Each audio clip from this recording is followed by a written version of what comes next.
Third episode begins with Theo confronting Nan after he learns about Guy spending the night with her. He demands the truth. Nan quietly admits that Guy was in her bed the night before the wedding. The Dowager tries to diffuse the tension. Nan also confesses that she needed Theo's title as a cushion of protection for Ginny. After he storms off, the Dowager thanks Nan for not disclosing her participation in this. Later, we learn it's been 3 weeks since that explosive revelation upended the Tintagel household. Well, more like upended Theo's life. He hasn't been seen around the castle since. Nan tells the Dowager they should consider canceling Lizzie's birthday bash. The Dowager counters that if they do that, it will appear to the public that all is not well.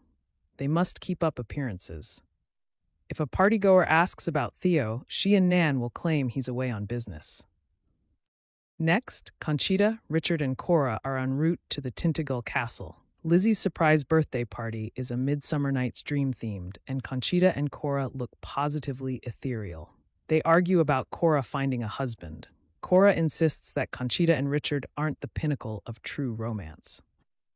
Meanwhile, Nan gets ready for the party. As she puts on her fairy wings, she thinks about Guy.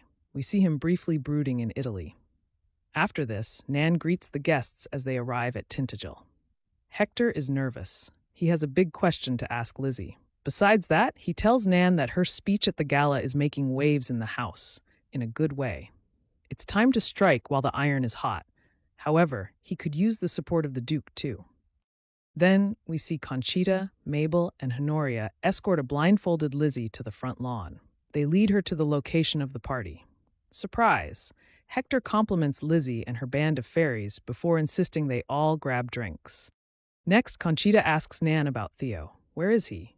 He's gone, Nan whispers. She provides no context, leaving Conchita hanging. Elsewhere, the Dowager reunites with an old friend lover, Reed Robinson, Hector's father. Sparks fly. The flames are rekindled. In Italy, Ginny attempts to purchase food in the market, but her Italian is rusty. Paloma swoops in and saves the day. She shows Ginny the ropes regarding the art of haggling in the market. Upon returning to the house, Paloma asks Ginny if she comes from money. Ginny tries to deny her wealthy upbringing, but Paloma can spot money from a mile away. Guy enters to find Ginny preparing dinner. He looks skeptical. Later, the Dowager reunites with Theo after his impromptu vacation. He's resolute in remaining at Tintagel now. Theo declares he shouldn't feel ashamed. The Dowager hopes reconciliation between him and Nan is on the horizon. However, Theo is also resolute that he'll never mend fences with Nan. That said, he can't divorce her. The Dowager suggests they send Nan away, but only after she provides Tintagel with an heir. After this, Theo makes a fashionably late entrance at Lizzie's birthday party. He and Nan share a tense dance. Outside, Lizzie and Mabel take a stroll through the trees before Hector asks Lizzie if she'll go on a walk with him. Mrs. Elmsworth barges in, asking Mabel if she's being proper, maintaining normalcy and trying not to bring shame to the family. Mabel responds with her signature incisive wit, effectively putting her mom in her place. Elsewhere, Hector proposes to Lizzie. She accepts. Inside, Cora continues to press Conchita's buttons.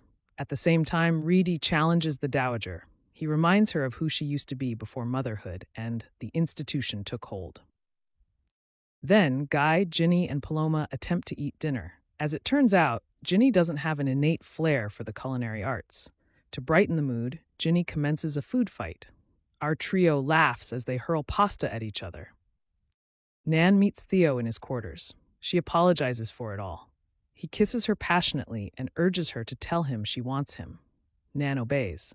However, Theo pulls away, claiming he can't do this. He was clearly planning to put a baby in Nan before sending her off. Then, he admits that she can't leave Tintagel without producing an heir. Nan wonders if this is per the dreadful institution or his mother. Meanwhile, Richard flirts with Conchita in front of Cora. It also makes Cora smile. Nan and the Dowager step outside for a confrontation. Nan ain't happy. She accuses the Dowager of throwing her under the bus, of going back on their deal. And guess what? The Tintagel line will end here. She refuses to give Theo a child. Nan storms off. The Dowager, overcome with emotion, glances across the yard to find Reed observing her. Next, Lizzie excitedly tells Theo about Hector's proposal in the latter's art studio. Theo claims he would be thrilled if it were any other woman. However, he believes Lizzie is extraordinary, and she deserves an extraordinary love, not a safe marriage. Lizzie looks flummoxed. After this, Lizzie returns to the party. Hector announces his and Lizzie's impending nuptials to the big crowd. The wheels are turning in Lizzie's head. Theo's words undoubtedly had an impact. Meanwhile, Cora apologizes to Conchita. She sees now that Conchita and Richard have a wonderful love story. Conchita admits it wasn't love at first sight, though. When they met, Richard danced with her friend and knocked over a champagne tower. He was awkward and clumsy. Conchita reveals she should have taken a different approach with Cora. Now, she encourages Cora to think of finding a husband as granting these men the opportunity to spend time with her. No pressure. Cora spots a man wearing yellow socks, which is apparently her thing. Conchita urges Cora to introduce herself, which she does. Richard rejoins Conchita. Conchita muses that perhaps she should pivot with her matchmaking services. That evening, the Dowager and Reed chat about Nan's big move. Obviously, the Tintagel line must continue and thrive. Reed advises the Dowager to change Nan's mind, even if it drives a wedge between her and her son. Even if it means the Dowager and Reed can't be together. Nan must stay here. After this, Mabel and Honoria chat at the party. They secretly hold hands as Mabel admits she's glad they have each other. Mrs. Elmsworth observes Mabel from afar. She tries to enlist Conchita's services, declaring she'll pay Conchita double her price to find a husband for Mabel. Meanwhile, the Dowager discloses the truth to Theo. She put Nan and Theo in this cage of a marriage. The Dowager explains that she found Nan and Guy together in bed. Then she didn't give Nan a choice.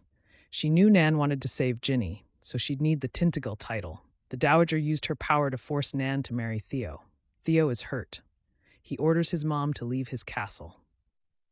Later, Nan rummages through the Dowager's belongings in her quarters. She finds a missive with Guy and Ginny's address in Italy. Lizzie finds Nan after this. Nan plans to leave for Italy that night to reunite with Guy. It's always been Guy. Lizzie admits that Guy sent her a letter asking about Nan. She withholds the bit about Guy wanting Nan to join him in Italy. Lizzie burned the letter. After asking Nan if she's sure her relationship with Theo is beyond repair, Lizzie encourages her to run to Guy. Next, Lizzie approaches Theo, who's searching for Nan. Lizzie doesn't divulge the truth about Nan escaping the castle like a thief in the night. She tells Theo that his words in the art studio resonated with her. Perhaps she deserves a thrilling, pulsating, extraordinary love. Theo apologizes for what he said to Lizzie earlier. He wasn't in his right mind. There's nothing wrong with a safe marriage. Meanwhile, Nan is in a carriage, the letter with Guy and Ginny's address in her hand. She's still in her fairy getup.